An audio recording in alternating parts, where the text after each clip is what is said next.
अकाल मृत्यु क्यों होती है और उसके बाद उसकी आत्मा का क्या होता है।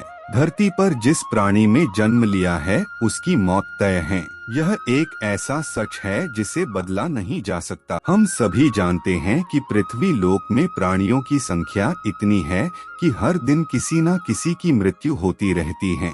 जाहिर सी बात है कि हर मनुष्य को मोक्ष प्राप्त नहीं होता। इनमें से कुछ ऐसे भी होते हैं जिनकी आत्मा सदियों तक पृथ्वी लोक में ही रह जाती है। इसका कारण है उनकी अकाल मृत्यु हो जाती है। आपने कई बार देखा होगा कि आए दिन लोग सड़क दुर्घटना या फिर किसी आपदा का शिकार हो जाते हैं और अपनी जान गंवा बैठे हैं। ऐसी मौतों को धर्म शास्त्रों में अकाल मृत्यु कहा गया है।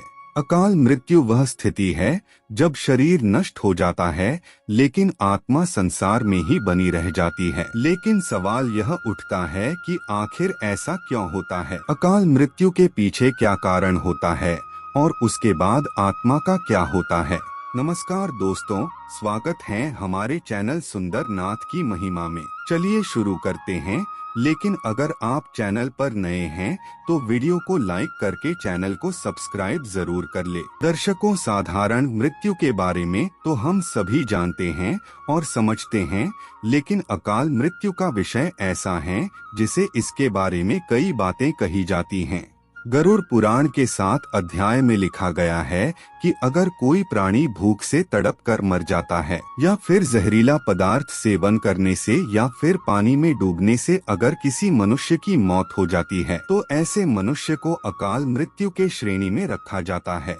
दोस्तों, अकाल मृत्यु किसी कारण से हो सकती है, फिर चाहे वह किसी रोग के कारण हो, यह दुर्घटना के कारण। ऐसे में मनुष्य अक्सर यही सोचता है कि काश ये उनके साथ नहीं हुआ होता तो शायद इसकी मृत्यु नहीं होती। गरुड़ पुराण में विष्णु जी के वाहन गरुड़ राज ने श्री हरि से यह प्रश्न पूछा था कि जब वेदों में मनुष्य की उम्र 100 साल निश्चित की गई है तो उनकी अकाल मृत्यु क्यों हो जाती है। इस सवाल के उत्तर में श्री हरि तर्क देते हैं कि यह सच है, वेदों में मनुष्य की उम्र 100 साल निर्धारित की गई है, परंतु इसमें दुष्कर्म को नहीं मिलाया गया है। यानी हर इंसान की मृत्यु तभी होती है जब उसके पास धर्म कार्यों के लिए शक्ति नहीं होती है या फिर उसका शरीर उसे धर्म कार्य करने की इजाजत नहीं देता। इसके अलावा जब कोई इंसान अपनी इच्छा से धर्म कार्यों को त्याग देता है तो पृथ्वी पर उसके जीवन की अवधि कम होती जाती है। देखा जाए तो हर इंसान का कर्म होता है, उसका धर्म होता है।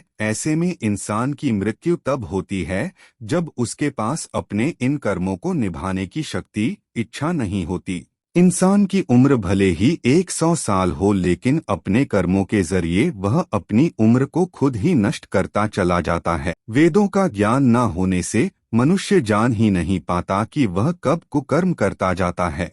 अब बात आती है कि अकाल मृत्यु के बाद आत्मा का क्या होता है। गरुड़ पुराण में विष्णु जी यह भी कहते हैं कि मनुष्य के जीवन के 7 चक्र निश्चित है। ऐसे में अकाल मृत्यु को प्राप्त होने वाले जो मनुष्य इस चक्र को पूरा नहीं कर पाते उसे मृत्यु के बाद भी कई प्रकार के कष्ट भोगने पड़ते हैं। दरअसल अचानक मृत्यु होने की वजह से मनुष्य की इच्छा, कामना और तृष्णा बनी रहती है जो कभी पूरी नहीं हो पाती। ऐसे में शरीर तो नष्ट हो जाता है। इस स्थिति में अकाल मृत्यु वाली आत्माएं अपने परिजनों और जीवित लोगों को भी कष्ट पहुंचाती हैं। गरुड़ पुराण में बताया गया है कि प्राकृतिक मौत से मरने वाले मनुष्य को 3, 10, 13 या 40 दिन में दूसरा शरीर प्राप्त हो जाता है, जबकि अकाल मृत्यु व्यक्ति भूत, प्रेत, पिशाच, कुष्मांडा, ब्रह्म, राक्षस, बेताल और छत्रपाल योनि में भटकता रहता है। उनकी आत्मा को आसानी से शांति नहीं मिलती।